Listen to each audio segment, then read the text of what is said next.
Welcome everyone. Today's module is all about practicing various techniques in hair coloring. We will focus on mastering the art of crunching and understanding the importance of its aftercare. By the end of this session, you will gain the skills to successfully carry out the procedure of crunching, understand the essential steps and techniques for after hair color crunching care. It is important to gather the necessary components and tools for crunching and aftercare. For this, the required components and tools are 1 timer, 1 mixing bowl, either glass or plastic, 1 measuring spoon, 1 measuring scale, 1 spray bottle with water, 1 tint brush, 1 pintail comb, and setting clips as required. The material required will be 1 neck cap, 1 neck strip, 1 towel, mild shampoo as required, conditioner as required, the selected hair color as required, peroxide or developer as required, a pair of protective gloves, cotton as required, protective cream as required, foil paper as required. Before starting the procedure of crunching, seat your client comfortably and drape them accordingly. Check the results of the patch test for any signs of redness or irritation and proceed only if the skin is clear. Shampoo the hair if necessary, while ensuring to avoid any scalp manipulations during the shampoo.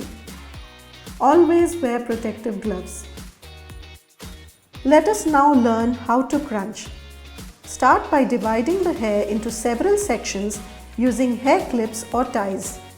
This helps ensure an organized approach to the coloring process and prevents any missed areas.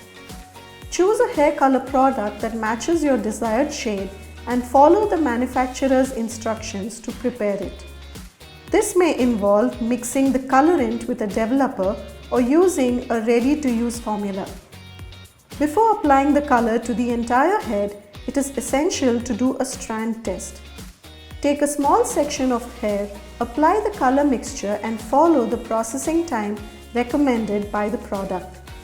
This test ensures you achieve the desired color and helps to check for any allergic reactions or adverse effects. Apply a barrier cream or petroleum jelly along the hairline, ears and neck to prevent the hair color from staining the skin. Additionally, wear an old t-shirt or a color-resistant cape to protect your clothes. Starting from the back sections, use a hair color brush or applicator to apply the color to the hair. Begin with the mid-lengths and ends, leaving the roots for last. Ensure that each section is saturated with color by using a comb to distribute it evenly if needed. Once the processing time is complete, rinse the hair thoroughly with cool water until the water runs clear. Gently towel dry the hair and style it as you like.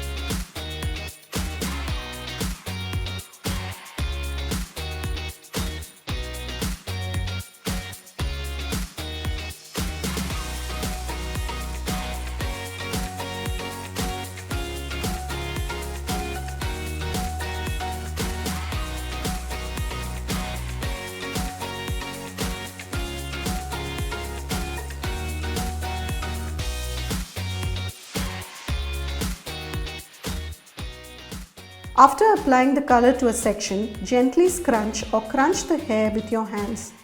This technique helps create texture and dimension in the color, resulting in a more natural and blended look. Repeat this process for each section of hair.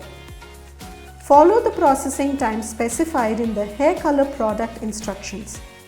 This allows the color to develop fully in order to achieve the desired shape. avoid exceeding the processing time, as it may lead to over-processing and damage. Once the processing time is complete, rinse the hair thoroughly with cool water until the water runs clear. Avoid using hot water as it can open the hair cuticles and cause color fading. After rinsing, apply a color-safe conditioner to nourish and protect the newly colored hair.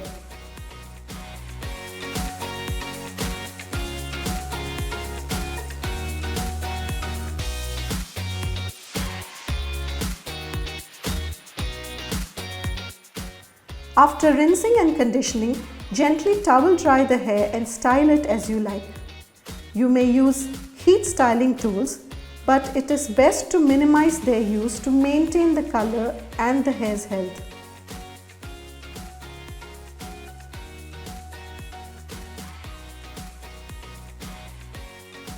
After coloring, it is essential to protect the color by taking extra care. In this session, we will learn to protect the color after hair coloring.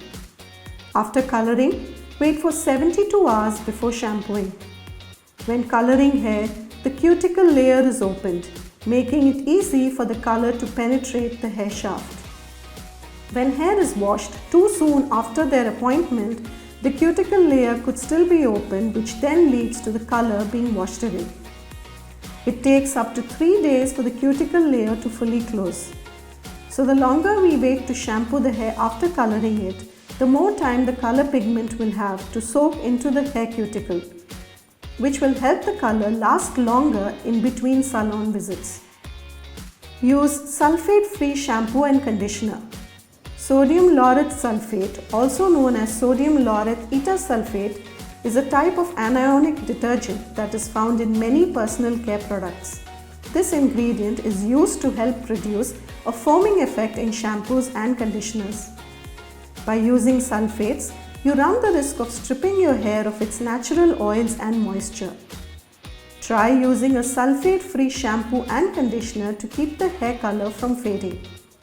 There are sulphate-free shampoo options available for all hair types, so whether it is frizzy, curly, straight or even thin hair, there is a suitable option for everyone. Add dye to your conditioner. If you are rocking a brighter look with colors like pink, purple or even blue, try adding a little bit of the dye to the conditioner when washing hair. This will slightly re-dye the hair every wash to keep it looking fresh until the roots grow out. Turn down water temperature when shampooing. Though hot showers feel amazing to some, it isn't so great for your hair color.